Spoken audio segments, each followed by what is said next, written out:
¿Lo tiene? Amén. Segunda de Reyes, capítulo 4. Si no lo tiene, ahí, ¿verdad? Siempre le digo, abra su Biblia o enciéndala. Ahora, si es de papel, no la encienda porque usted sabe que eso, ya, los incendios están... Sigamos orando por eso, hermano. Leemos en el nombre de Jesús. Una mujer de las mujeres de los hijos de los profetas clamó a Eliseo diciendo: tu siervo, mi marido ha muerto. Y tú sabes que tu siervo era temeroso de Jehová. Y ha venido al acreedor para tomarse 2 hijos míos por siervo. Hermano, muchas veces el acreedor quiere llevarse a nuestros hijos. Y muchas veces el acreedor se ha llevado a nuestros hijos. Amén. Amén. Amén. Y Eliseo dijo: ¿qué haré yo? Declárame qué tienes en casa. Hermano, qué importante. ¿Qué hay en la casa que nos ayuda a vencer? ¿Qué tenemos en la casa que nos ayuda a vencer? ¿Qué hay en la casa que nos ayuda a poder trabajar un milagro en mi hogar? Ya estoy predicando, ¿ah? Y ella dijo: tu sierva ninguna cosa tiene en casa sino una vasija de aceite, hermano. Qué simbólico. Tener aunque sea un poquito de aceite en la casa. ¿Usted sabe lo que es el aceite? La presencia de Dios, su Espíritu. Y él le dijo: ve y pide para ti vasijas prestadas de todos tus vecinos. Vasijas vacías, no pocas. Entra luego y enciérrate tú y tus hijos y echa en todas las vasijas. Y cuando una esté llena, pon la parte. Y se fue la mujer sin cuestionar. Porque una locura, tengo poquito, ¿cómo voy a llenar más vasijas? Uno cuestiona, pero no cuestionó. Y se fue la mujer y cerró la puerta. Y encerrándose ella y sus hijos. ¡Wow! Está lleno de simbolismo, hermano, esto. Y ellos le traían las vasijas. Eran sus hijos los que llevaban la vasija para llenarla. Y ella echaba el aceite. Y cuando las vasijas estuvieron llenas, dijo a sus hijos: traedme aún otras vasijas. Y él dijo: no hay más vasijas. Entonces cesó el aceite. Verso 7 y último. Vino ella luego y lo contó al varón de Dios, el cual le dijo: ve y vende el aceite y paga a tus acreedores. ¿Y qué? Paga. No se haga el leso, diríamos en buen chileno. Y tú y tus hijos vivid con lo que quede. Que el Señor añada bendición a su palabra. Amén. Amén. Toma su asiento, ponga atención. Tengo presupuestado 35 minutos para la enseñanza. Amén. Más o menos. Pero ponga atención. Amén. Ya sabe cuánto, no se quede dormido. Si veo a alguien cabeceando, tóquelo. Y dígale: el pastor te va a retar hoy día. Amén.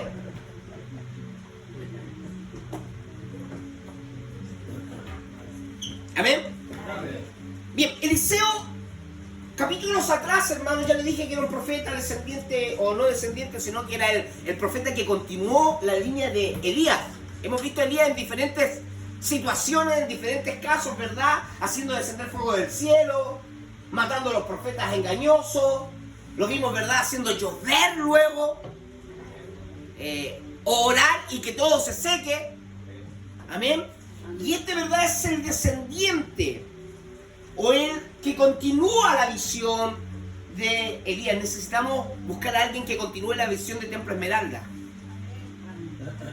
Y hay que entrenarlo. Amén.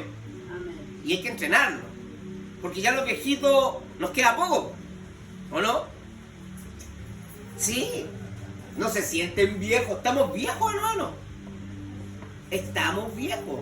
Yo miraba, ¿verdad?, a las personas antes, y a una persona como yo decía: oye, el caballero. Y ahora, hermano, sus hijos, mis hijos, nos ven y dicen: oye, que tan viejo este tipo. ¿O no? Ahora somos nosotros los que antes eran los caballeros, los hermanos, el pastor. Así que, hermano, tenemos que entrenar a alguien que continúe la misión con nuestros hijos. Amén. Tienen que orar por eso, hermano, de verdad. Yo no quiero estar hasta los 80 años pastoreando.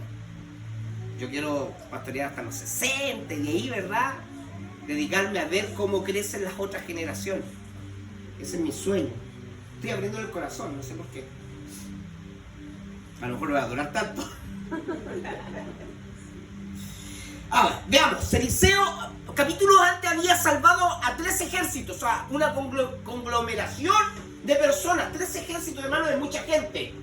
Había salvado. ¿Se acuerdan cuando Eliseo hace abrir los ojos del siervo que decía, estamos rodeados, nos van a matar? Y el Señor, y Eliseo dice, Señor, ábrele los ojos a este siervo para que vea. Y se dio cuenta que había ejércitos de ángeles rodeando todos esos ejércitos que los tenían rodeados. Bueno, este es Eliseo, haciendo milagros grandes. Ahora lo vemos con una familia individual. Eso es lo que leímos. Una pequeña familia, su madre, a lo menos 2 hijos, sin padre, hermano, y también haciendo un milagro, pero debiéramos por tanto considerar que el segundo milagro es menos importante que el primero. De ninguna manera. ¿Sabe lo que nos enseña este tipo de milagros? Que Dios tiene preocupación por nuestras familias. Incluso cuando en la iglesia no saben lo que estamos pasando. Incluso cuando ni el pastor sabe lo que estamos pasando. Dios tiene preocupación por nuestras familias. ¿Cuántos se ponen contentos por eso? Dios sabe lo que está pasando en tu familia. En el núcleo, en la intimidad, donde nadie, ¿verdad?, ha podido ver, en aquellas cosas que nunca te has atrevido a contar. Dios tiene preocupación por eso. Yo pensaba que se iban a poner contentos con eso. El creador del universo me conoce, me ve, sabe lo que estoy pasando. Ahora, ayudar al hogar. Eliseo estaba dando las pisadas de Elías, su predecesor. Porque Elías también cuidaba el hogar. ¿Se acuerdan cuando estuvo en Sarepta con la viuda que se iba a morir, iba a hacer su pan y se iba a morir con su hijo? Y llega Elías, ¿verdad? Y le hizo, primero al Señor le dice. ¿Se acuerdan de eso? Hazme primero una torta a mí. Y ese principio se nos olvida muchas veces. Muchas veces nos falta y pasamos a hacer porque no ponemos primero al Señor. Pocos amenes, pero en la Biblia. Amén. Amén. Y hace, ¿verdad?, esa torta y la harina ni el aceite fallaron durante toda la sequía. Ahora, quiero que podamos examinar primero una familia sin esperanza en aquellos tiempos. Porque eso era lo que vemos en estos capítulos. Una familia sin esperanza. Muchas veces nuestras familias están así, sin esperanza. Ya lo hemos leído, ¿verdad?, en los versos del 1 al 7. Primero diga conmigo, congoja. Congoja. Al comienzo del relato, Eliseo se encuentra, ¿verdad?, de regreso a Israel. Él estaba probablemente en una de las ciudades donde habían escuelas de profetas, porque habían escuelas de profetas. Habían 3 ciudades, Betel, Jericó y Gilgal, donde habían escuelas de profetas, donde habían personas que estudiaban para ser profetas, se preparaban, se consagraban para ser profetas, hermanos. Y se acercó a él, ¿verdad?, según lo que hemos leído, la descripción que hace esta mujer, nos hace saber que algunos de los profetas, ¿verdad?, que estaban en el periodo de aprendizaje no eran niños, sino que ya eran hombres. No eran estudiantes como Galadriel, ¿verdad?, 20 años, 18 años, como Gerson, ¿verdad?, sino que eran estudiantes ya más viejitos, como Jorge, porque estaba casado, tenía hijos. ¿Se da cuenta de eso, no? Muchos piensan que el celibato, no voy a decir, ¿verdad?, quién, es el no casarse, el mantenerse casto, es muy santo. Pero la Biblia nos enseña que en realidad el matrimonio también lo es. Amén. Y a lo mejor aún un poco más, porque la Biblia enseña honroso en todos debe ser el matrimonio. Amén. ¿Se acuerda de eso? Hebreos, capítulo 13, verso 4. Honroso en todo el matrimonio y el hecho sin mancilla. No es el pastor Mancilla, por si acaso. El lecho sin mancilla, ¿verdad? Alguna vez lo vamos a explicar. Ahora, la mujer, hermano, tenía un trágico relato que contar, lo hemos leído. Imagínese a usted cuando llega con lágrimas que bajan por su rostro, con la voz temblorosa, y dice: tu siervo, mi marido, ha muerto, y tú sabes que tu siervo era temeroso del Señor, y ha venido la criadora para tomarse 2 hijos míos por siervos. Y ella describe a su esposo como siervo de Dios, y luego ella también se describe, versos más adelante, como sierva de Eliseo. Tanto ella como su esposo habían estado siempre prestos a escuchar y acatar las enseñanzas del profeta. Hermano, venir a la iglesia no nos exime de problemas. Porque usted de repente piensa y dice: ¿por qué tengo tantos problemas en la casa? ¿Por qué tantas dificultades si yo sirvo a Dios? No nos exime de dificultades. ¿Están entendiendo eso, verdad? Ya, luego ella le dice a su esposo, hermano, que había sido temeroso del Señor, habían tenido, ¿verdad?, un profundo respeto por Dios, por la palabra, ¿verdad? Y el marido temeroso de Dios y la mujer temerosa de Dios, había muerto su marido. Y esto por sí solo debió haber destrozado el corazón, ¿o no? Cuando se muere un esposo, ¿no destroza el corazón de la esposa? Sí, ¿no es cierto? Nosotros tenemos, ¿verdad?, ya en este lugar, ¿verdad?, a quienes son viudas. Amén.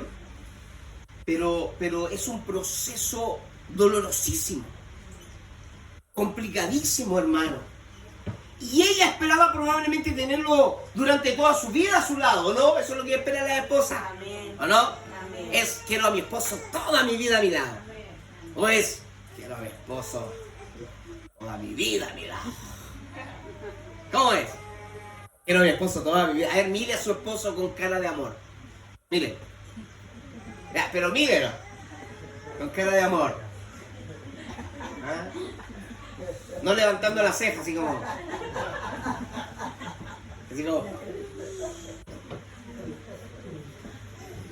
Hermano, imagínese. Y ahora su lecho, su cama, estaba vacía por las noches. Era un lecho que de repente era grande. Grande y vacío. Y la tragedia no termina allí, hermano. El esposo de ella había dejado a 2 hijos sin criar, porque estaban todavía en la casa. ¿No? ¿Se dan cuenta del panorama? 2 hijos sin criar.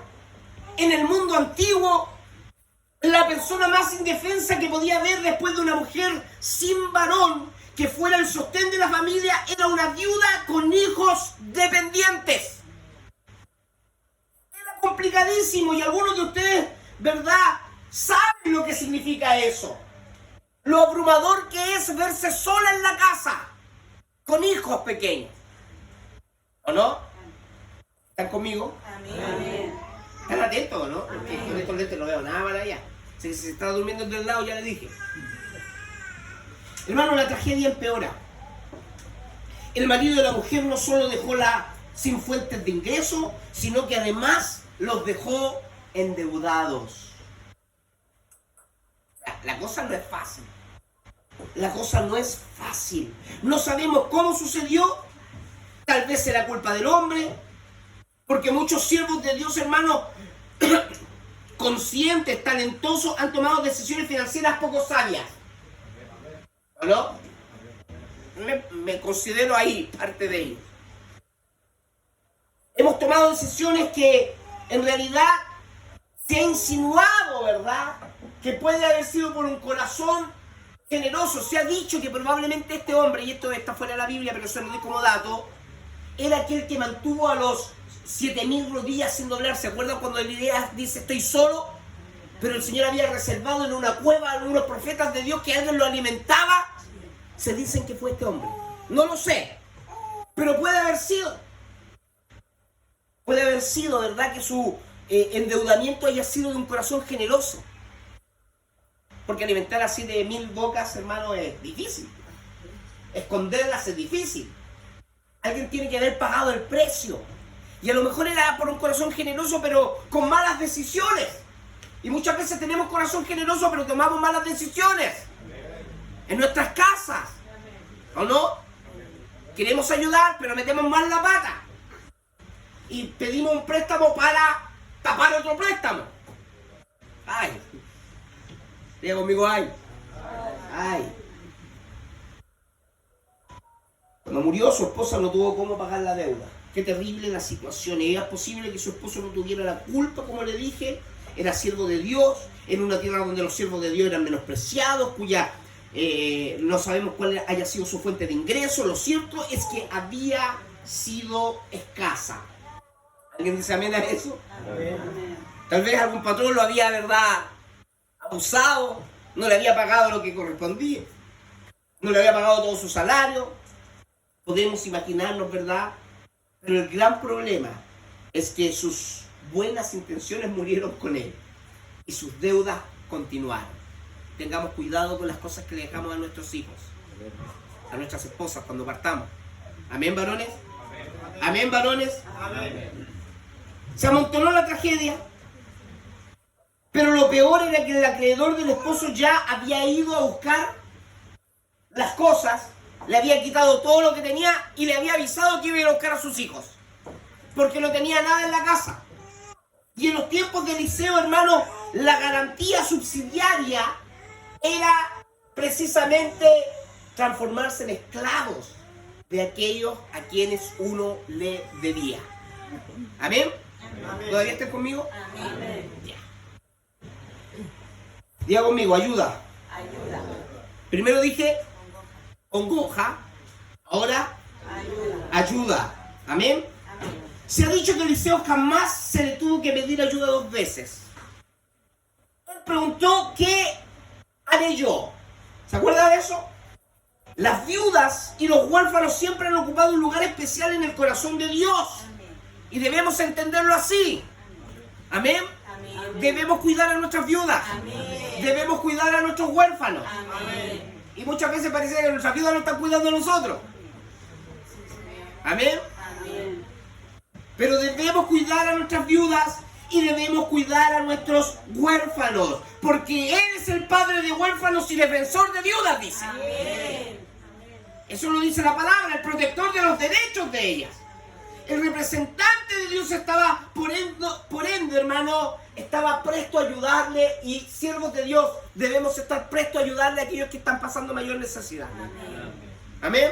Amén. Hermanos. Amén. Amén. Amén.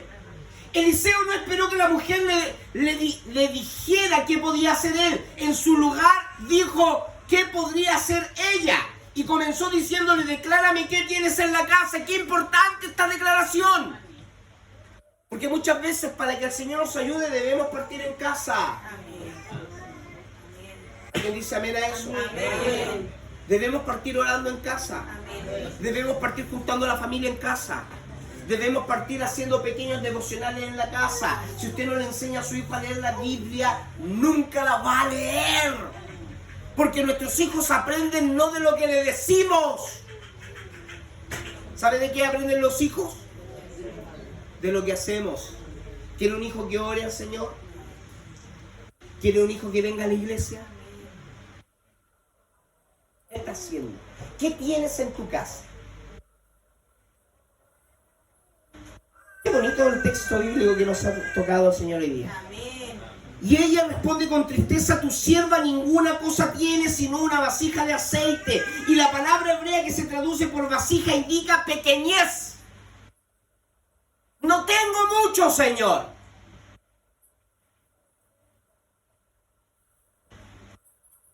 Es pequeñez del recipiente y del contenido, es decir, de ambos. Tengo una vasija chica con poquito aceite.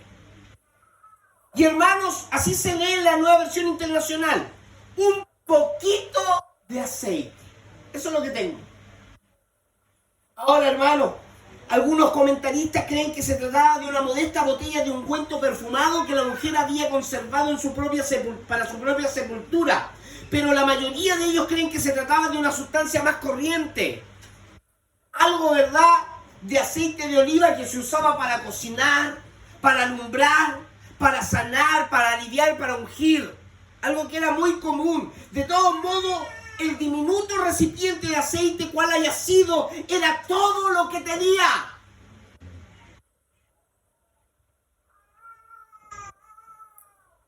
un comentarista que escribió esto. Quiero leérselo textual porque así lo anoté. Es como se imaginó él. Quiero que abra su imaginación un momento. Las paredes desnudas, los estantes vacíos, la mesa sin nada sobre ella. Parece a mi casa. Con una banca delante de ella, el lecho de paja, la habitación desolada. Hermano, era poco lo que tenía, casi nada, no obstante tenía algo, un pequeño frasco de aceite, y Dios se proponía que ella usara lo que tenía. ¿Qué es lo que tienes en tu casa? ¿Tienes un poco de oración? ¿Tienes un poco de alabanza? ¿Tienes un poco de humillación delante del Señor? ¿Qué tienes en tu casa, hermano? Dios, por ahí, ¿verdad? Se ha dicho, Dios ayuda a los que se ayudan. A pesar que no está en la Biblia. En la Biblia tampoco está, ayúdate que yo te ayudaré. No, algunos dicen, no, porque Dios dice, ayúdate que yo te ayudaré. No lo dice. Ni tampoco dice, el que madruga Dios le ayuda. No lo dice. Pero tenemos serias razones para pensar que el Señor utiliza lo que yo soy y lo que yo tengo. Y eso es importante. Vuelvo a repetir, lo que tienes en tu casa. ¿Sabes por qué? Porque lo poco es mucho cuando Dios está incluido en ello. Se lo vuelvo a repetir. Lo poco es mucho cuando Dios está incluido. Amén. Yo lo aprendí con el reverendo Tini una vez en una convención. Y por eso desde ahí yo nunca, ¿verdad?, he dejado de apartar algo de lo que a mí me llega para el Señor. ¿Sabe por qué? Porque él dijo, hablando acerca de lo que él apartaba el diezmo, él decía, yo prefiero tener el 90% de lo que gano con bendición de Dios que el 100% sin ninguna bendición de Dios. ¿No lo creen que es así? Amén. Eliseo le dice a la mujer, ven, pide para ti vasijas prestadas de todos tus vecinos, vasijas vacías. Y la palabra hebrea que se traduce por vasijas es genérica. Se usaba para hacer referencia a las vasijas de todo tamaño, forma, composición. Dele, cualquiera va a servir, dijo Eliseo. La única cualidad que cada vasija debía poseer es que estuviera vacía. El profeta añadió, ¿verdad?, esta advertencia, no pocas. ¿Y sabe por qué dice esto? Porque nosotros somos los que limitamos la bendición de Dios. ¿Alguien necesita escuchar eso? ¿Sabe por qué usted no es más bendecido? Porque usted limita la bendición de Dios. Si ella hubiese traído 100 botellas más, 100 vasijas más, 100 vasijas más el Señor llena. ¿Entiende lo que estoy diciendo? ¿Por qué no somos bendecidos muchas veces con todo lo que el Señor quiere bendecirnos? Quiero preguntarle algo a los varones, que es donde estoy inspirado para hablar con ustedes. ¿Sabe que Dios tiene buenos planes para usted? Que los planes de Dios son lo mejor para usted. ¿Sabe eso, no, varón? ¿Sabe eso? ¿Sabe que el Señor lo está viendo y muchas veces mucho más allá? El pastor generalmente ve a los varones y los ve por allá, hermano, arriba. Siempre estoy con esa ilusión. Veo un Eric por allá arriba, un Felipe por allá arriba, un Pablo por allá, un Neftalí, estuvimos hablando estos días por allá arriba, un Gerson, un Daniel, hermano, todos, un Juanito, un hermano Manuel, un hermano Víctor. Yo cuando los veo, hermano, yo los veo por allá arriba, hermano, por allá arriba, los veo siendo tremendos hombres de Dios. Si yo los veo así, imagínense lo que ve Dios. Imagínense lo que ve Dios. Ahora le hago una pregunta sincera. ¿Ha logrado lo que Dios quiere para usted?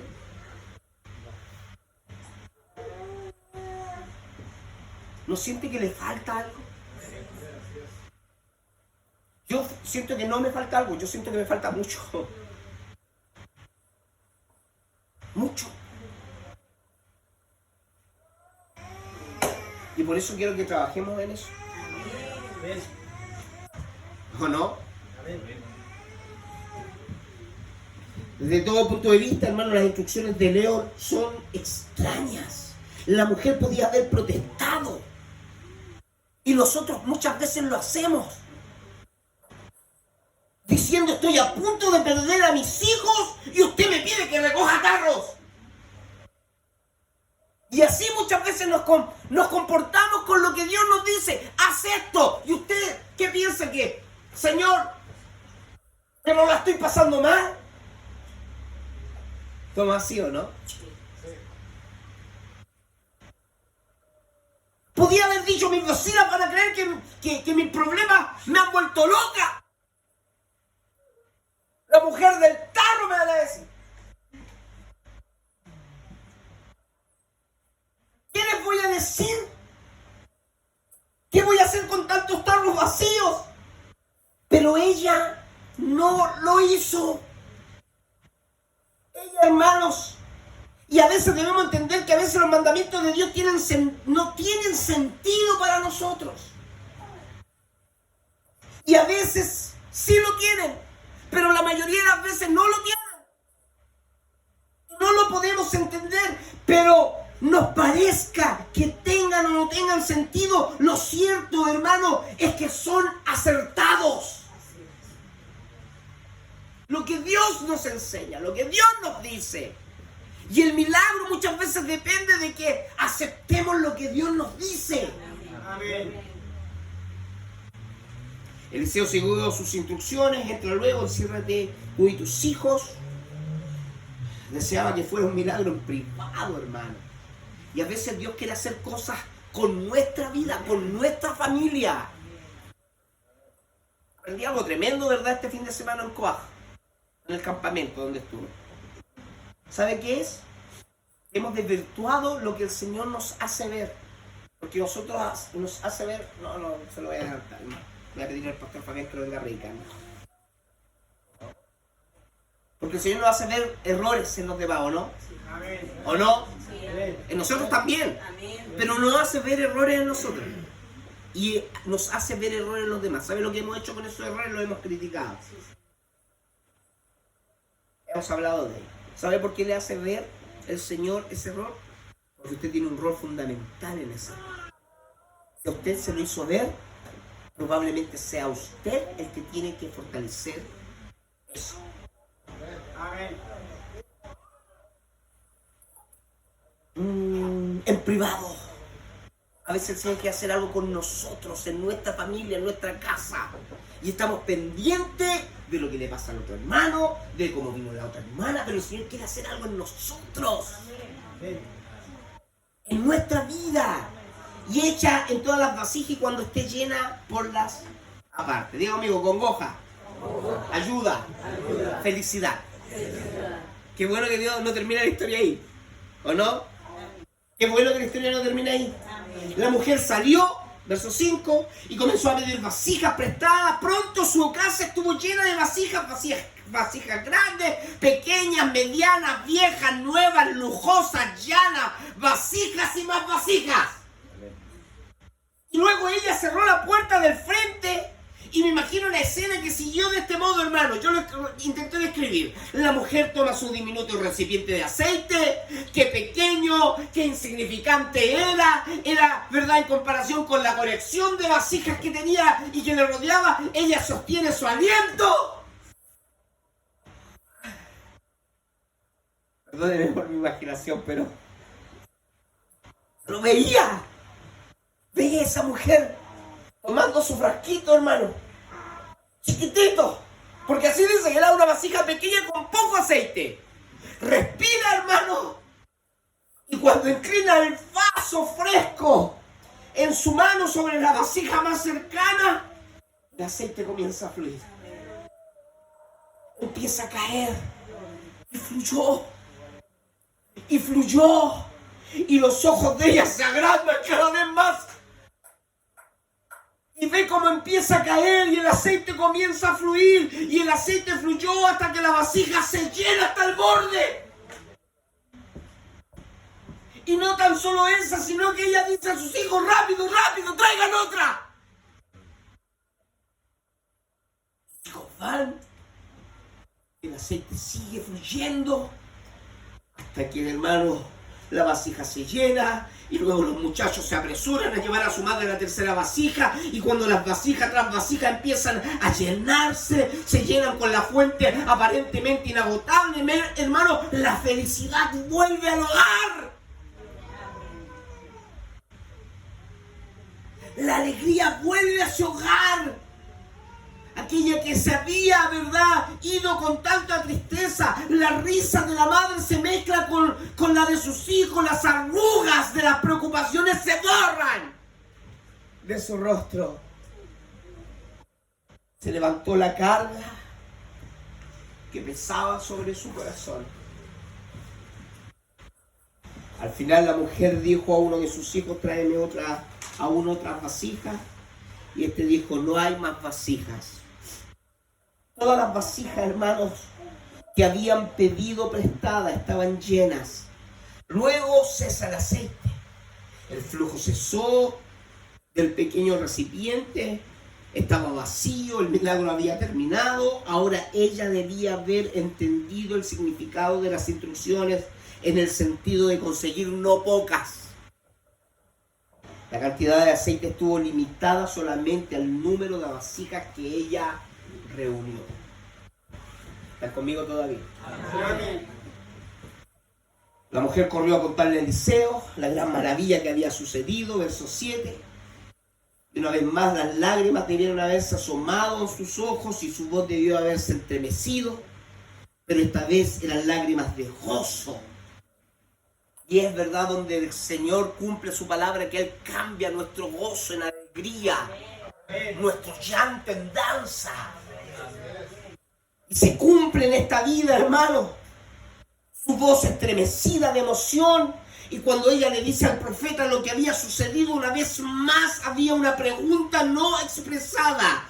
¿Qué debo hacer ahora? Ella no quería proseguir sin recibir ayuda divina, hermano. Y Eliseo le dice: ve, vende el aceite y pagas a tu acreedor, y tú y tus hijos vivan de lo que quede. ¿Pagar la deuda? Uno puede preguntarse. Pagar la deuda, pagar al hombre al hombre despiadado, tacaño, que estuvo a punto de ser esclavo a mis amados hijos. Sí, porque la Biblia nos enseña. Lo digo de nuevo, la Biblia nos enseña a pagar nuestras deudas.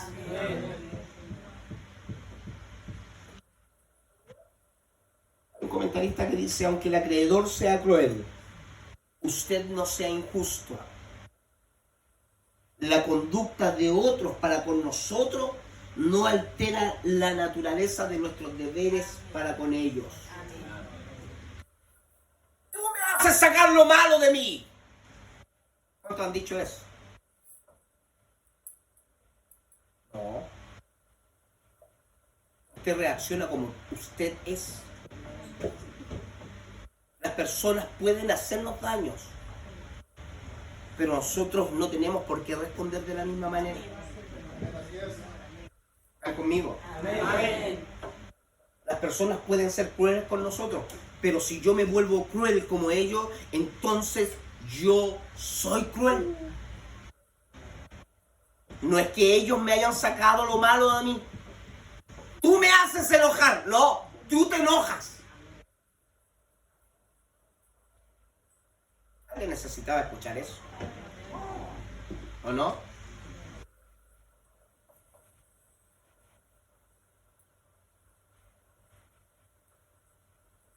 Después se salda la cuenta, la mujer y sus hijos tendrían suficiente dinero para seguir viviendo hasta que los muchachos estuvieran suficientemente en edad para proveer ya a su madre. Hijos, hay que cuidar a los papás. Allí termina el relato bíblico. El aceite se vendió. Cuando el acreedor volvió, me imagino a la madre y a los hijos que estaban esperando. Ella puso la bolsa llena de monedas en sus manos. Aquí está tu plata. Si ahí puede retarlo, hacer cualquier cosa, pague su deuda. No le diga nada, mejor pague su deuda. No. Esperando ella, ¿verdad? Ella pone una bolsa llena de monedas, ¿verdad?, en sus manos. He aquí su dinero, dice ella.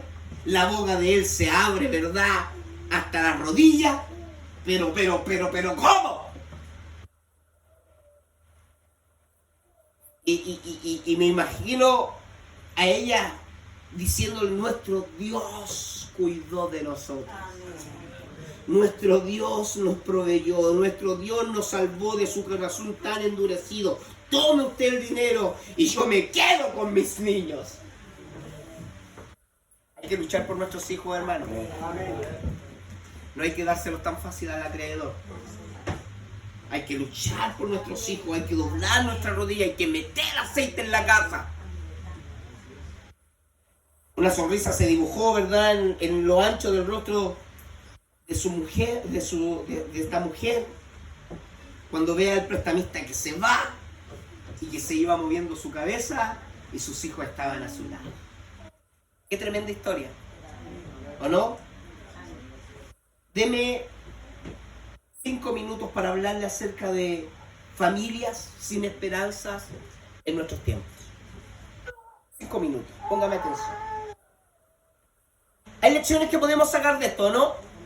Yo he anotado unas cuantas y eso quiero compartir con ustedes, ¿ya? Porque la Biblia dice que en Romanos 15:4 que lo que fue escrito en el Antiguo Testamento para nuestra enseñanza fue escrito. ¿Amén? Amén. ¿Amén? ¿Todavía están conmigo? Toca el que está al lado, tóquelo, dígale, todavía no te duermas, todavía quedan 5 minutos. ¿Ah? A otro ahora, a otro, del otro lado, tóquelo. ¿Amén? Ya. Al comienzo del relato se nos presenta una familia sin esperanza. Era una familia piadosa, creía en Dios, pero la aflicción había sobrevenido, ¿verdad?, de todos modos. Y en este mundo, hecho trizas por el pecado, a veces suceden cosas malas a las personas buenas. Lo primero que podemos aprender, ¿o no? Le suceden cosas malas a las personas buenas. ¿Es culpa de Dios? ¿Es culpa de este mundo? ¿Es culpa, verdad, de este mundo malo? Aquellas familias habían experimentado aflicción por causa de la muerte, de la deuda, pero estos no son más que 2 de los males que pueden devastar el hogar. Hermanos, entre otros males incluyen la enfermedad, el abandono, el divorcio, y tal vez algunos de ustedes, hermanos, están viviendo en hogares donde se ha hecho añicos la esperanza. Note que la viuda no culpó al Señor. Otra enseñanza buena, ¿o no? ¿Culpamos al Señor por lo que nos está pasando? ¿Tendrá el Señor la culpa? ¿Será el Señor el responsable? ¿O seremos nosotros? Hermanos, antes ella acudió a Él por medio del varón de Dios. Acude a Dios. Y eso es lo que tenemos que aprender. Debemos buscar ayuda en Dios. Y cuando algunos muchas veces son abrumados por los problemas en la vida, se distancian de la fuente de ayuda que es Dios. Que no le pase, hermano. Cuando tenga problemas, no se vaya de la casa de Dios. Corra a la casa de Dios. Corra a la casa de Dios. Porque torre fuerte es el nombre del Señor. A Él correrá el justo y será levantado. Corremos donde la comadre, donde el compadre, pero hermano, corra a la casa de Dios. ¿Cuántos van a correr a la casa de Dios en el problema?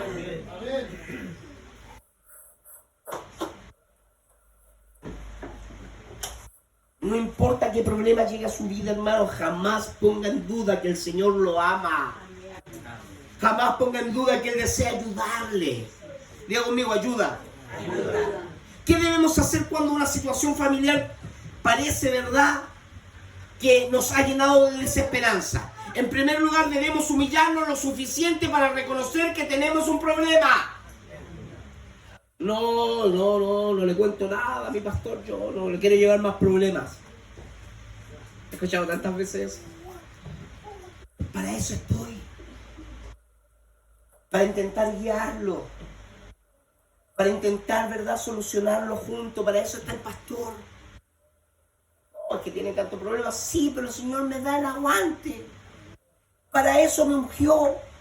No es que sea mejor que usted, no, de ninguna manera, pero sí puede, hermano, confiar. Amén.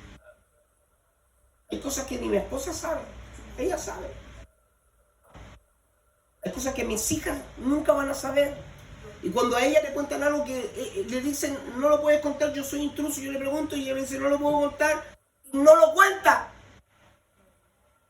Porque hay códigos importantes en la confianza. ¿Alguien dice amén a eso? Amén. Debemos reconocer nuestros problemas, como la viuda lo reconoce. Es embarazoso para algunos reconocer que tienen problemas familiares. Y es verdad, muchas veces embarazoso. Es triste. Pero por eso permanecen en un estado de negación. Y el problema sigue aumentando. Sigue creciendo. ¿Y sabe cuando nos enteramos? Cuando el hermano y la hermana se separaron. Cuando el hermano y la hermana, ¿verdad?, perdieron a los hijos. Cuando el hermano y la hermana, ¿verdad?, están endeudados hasta arriba. Cuando el hermano, ¿verdad?, tiene que ser hospitalizado por la enfermedad. Y ahí nos enteramos. Necesitamos ser una red de apoyo en este lugar.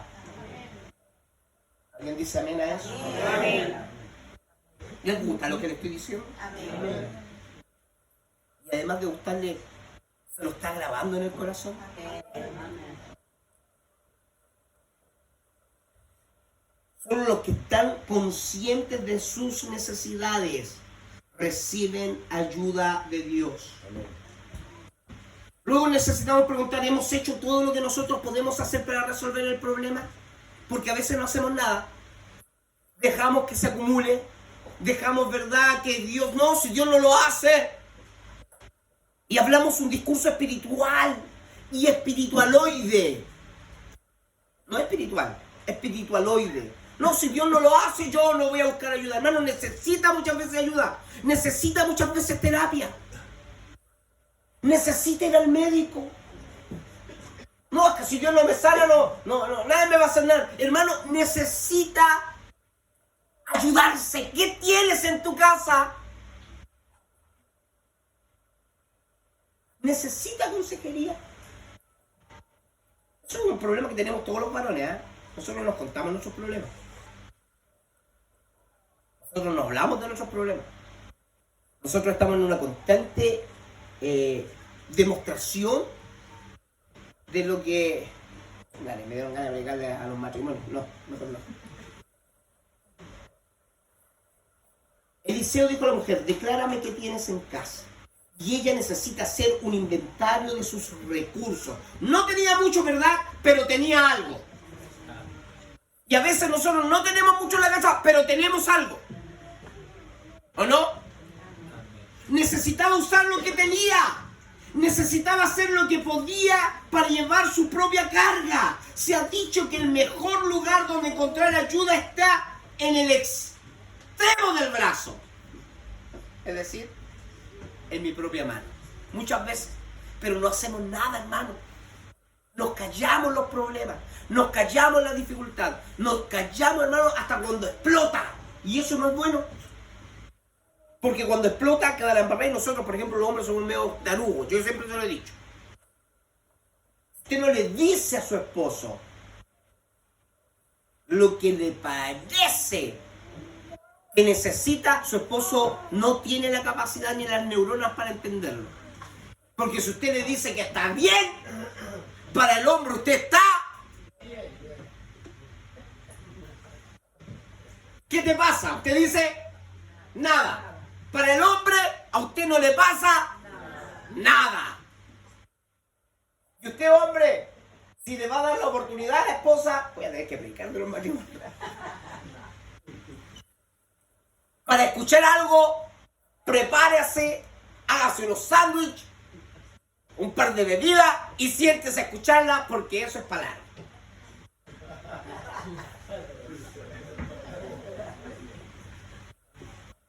Así que voy a tener que enseñarme los matrimonios. Hermano, si uno usa lo que tiene y recorre todo el camino que pueda recorrer, Dios se da cargo a partir del punto en que uno ya no pueda seguir. Pero ¿qué ha hecho usted? que tiene en su casa. Él jamás nos prometió que se hará carga mientras nosotros podamos seguir recorriendo. Él dijo que cuando no pudiéramos seguir, Él iba a hacer el resto.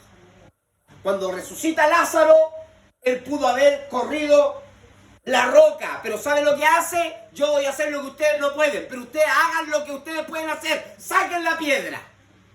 ¿Se acuerdan de eso? Y alguien tiene que sacar la piedra primero.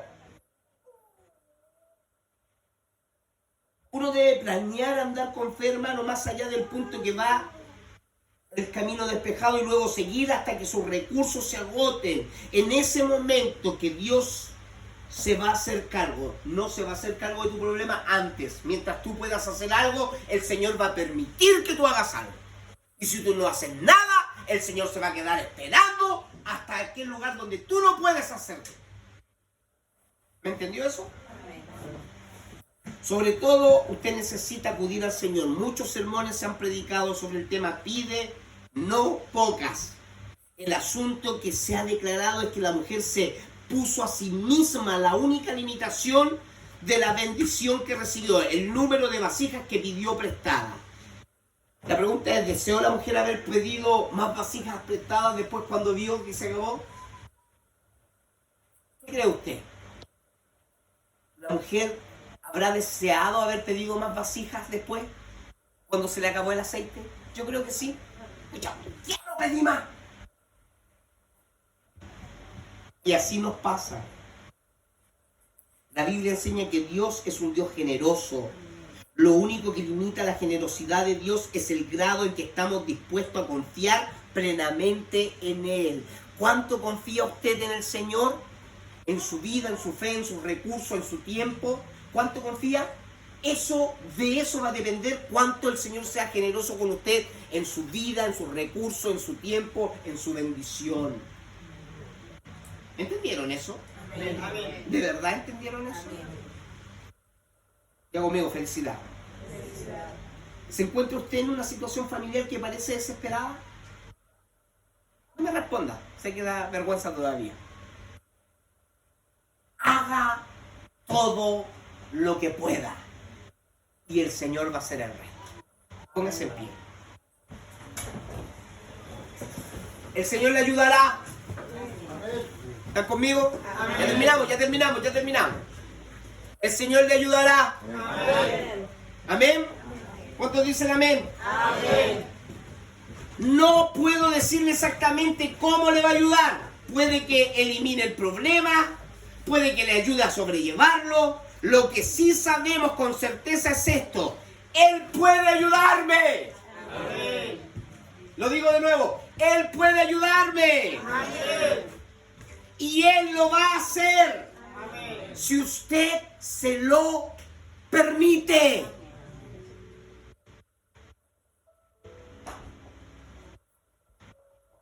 Sé de docenas de hogares, hermanos cristianos, que pueden, y tal vez cientos de hermanos de ellos, en los cuales alguna vez hubo desesperanza y ahora están llenos de felicidad. Sé de muchos hogares y he aconsejado a muchos hogares donde no había esperanza con un hijo que estaba metido en las drogas, con un matrimonio que se iba a romper, con un familiar que estaba desesperado por una enfermedad, sin buen diagnóstico, y hoy están llenos de felicidad, porque hicieron lo que tenían que hacer y confiaron en Dios.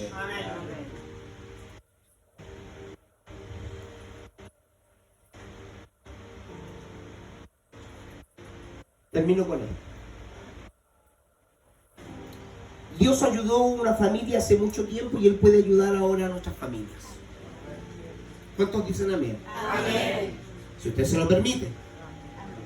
Para estar seguro de la ayuda del Señor, necesito primero estar seguro de que mi relación con Él es correcta.